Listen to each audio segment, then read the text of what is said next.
Hey everyone, so it's no secret that I love contouring and highlighting and just really bringing out people's bone structures with the use of powders and liquids and darker colors and lighter colors and different textures. And so I just wanted to introduce to you a new way to do kind of an old little trick in the book with some unconventional methods and products, and probably with brushes and products you already have in your makeup kit. So follow along and I hope you enjoy this tutorial.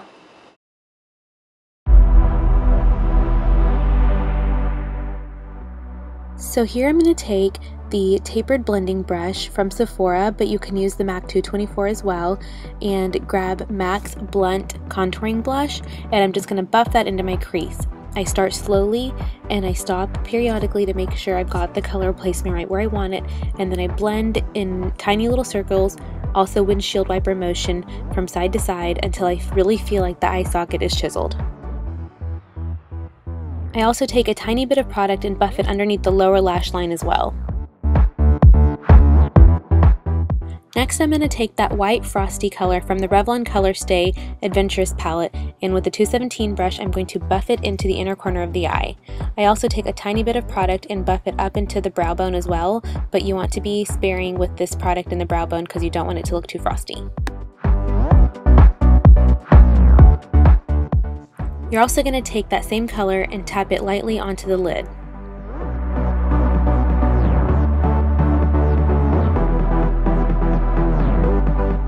Next, to really create some depth and dimension, I'm going to take that dark brown color from the Revlon Colorstay palette, and with a tapered angled eyeshadow brush, I'm going to buff it into the crease and on the outer corner of the eye. I bring the two colors together on the lid in a zigzag motion. And now for the face, I'm going to take a powder brush, which I actually like using for foundation, and I'm taking a liquid MAC foundation and I'm just buffing it on the outer edges of the face. I'm being really careful to not let it touch the inner corners where we're really going to highlight.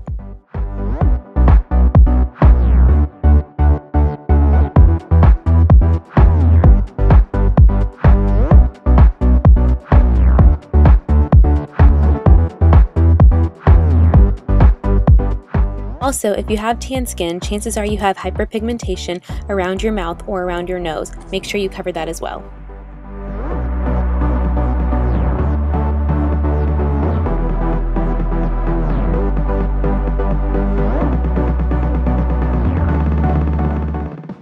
For highlighting, you want to go for a concealer that has a true yellow base. For here, I went for NC30 by MAC. It's a full coverage concealer, and I just took my foundation brush and I'm lightly but strategically placing this product on areas that I want to highlight. I know it looks funny now, but we'll blend it out later and it'll all come together.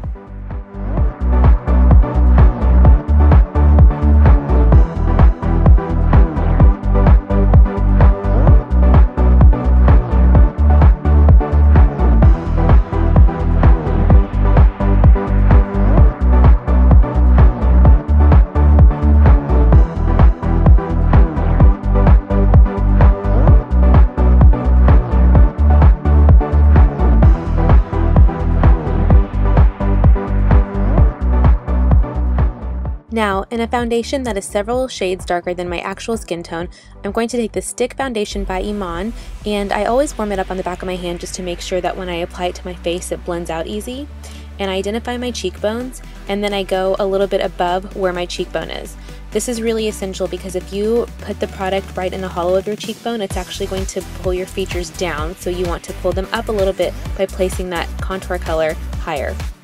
I do it on the outer edges of my face, and I take just a tiny bit and lightly dab it down the side of my nose.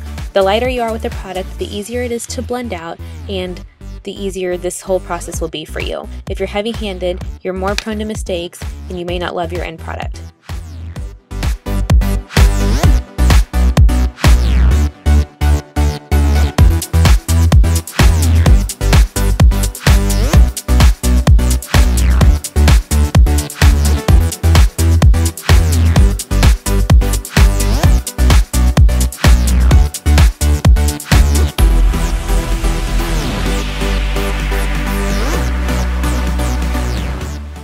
Now with the same brush that I used to apply the foundation on the outer edges of my face, I'm going to blend in all of the contour darker color areas first, and then go over all the lighter areas with the exact same brush. I don't mind that there's residual foundation left on the brush. It'll kind of bring the whole look together, and you just want to take your time blending all of this out, making sure there's no harsh lines and there's no color distinctions, and that it looks like a really cohesive look.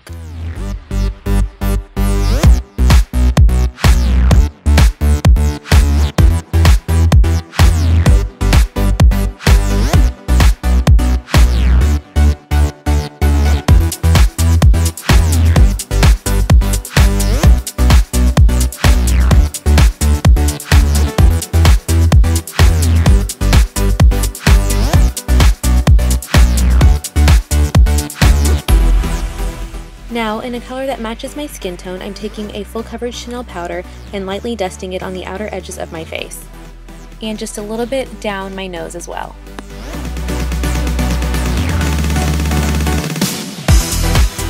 Next, I'm going to take the white frosty color we've been working with, and I'm going to lightly dust it on the high planes of my face, really accenting my cheekbones.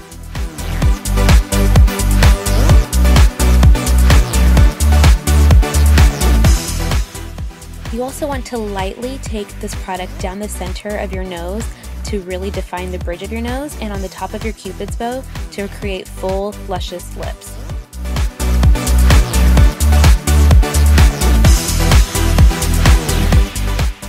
Now, in a patting motion, you're going to take tiny amounts of that same eyeshadow and lightly apply it underneath the eye. This is going to reflect light, make you look more awake, and really give the highlight portion to the highlighting contouring process.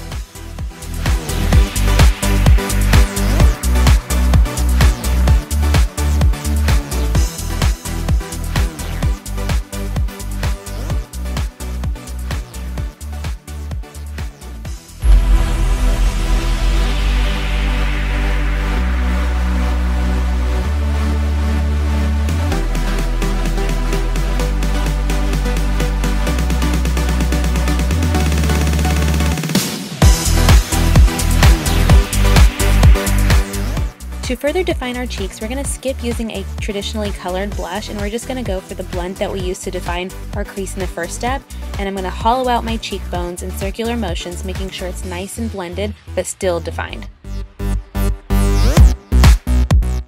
You may have noticed that I apply that dark contouring color right underneath my bottom lip. That actually helps my lips look more full and voluptuous, and I'll walk through a little bit more of that later.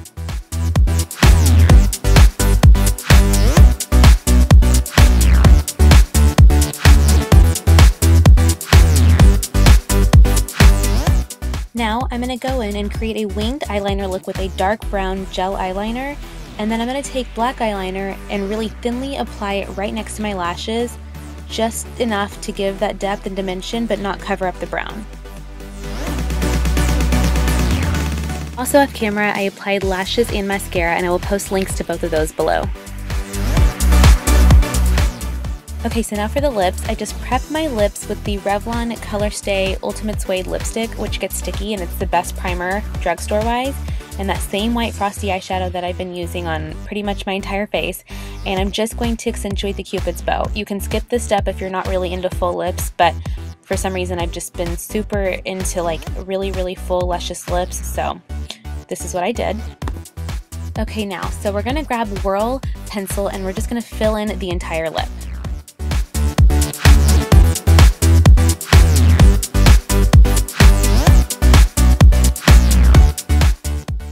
Notice that when I'm lining my lips, I actually go below my lip line onto my actual skin. And I only do that on the bottom lip where you can't actually see that it's overdrawn.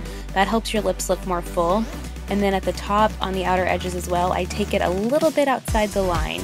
But you want to keep the Cupid's bow inside the lines because that's what helps keep it look natural. So just practice this look because it's definitely not easy, but you can make it look really good.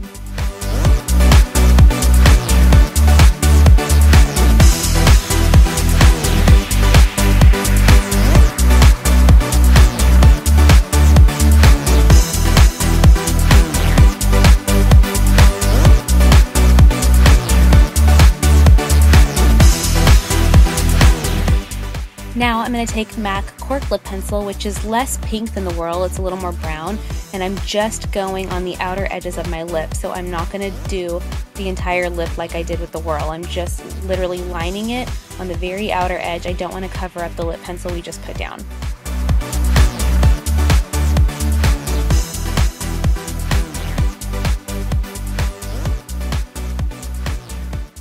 I'm going to grab this CoverGirl lipstick in a super creamy mauve formula and coat both bottom and top lip.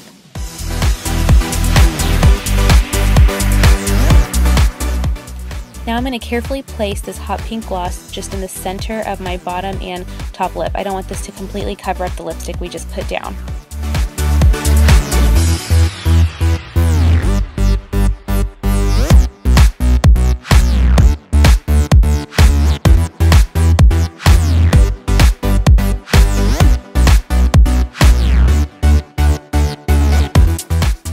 And this is optional, but I like to set my lip glosses with a little bit of eyeshadow, so I'm using that same frosty white color that we've been using, and I'm just dabbing it in the center of my bottom and top lip. And here's the final look. Thanks for watching.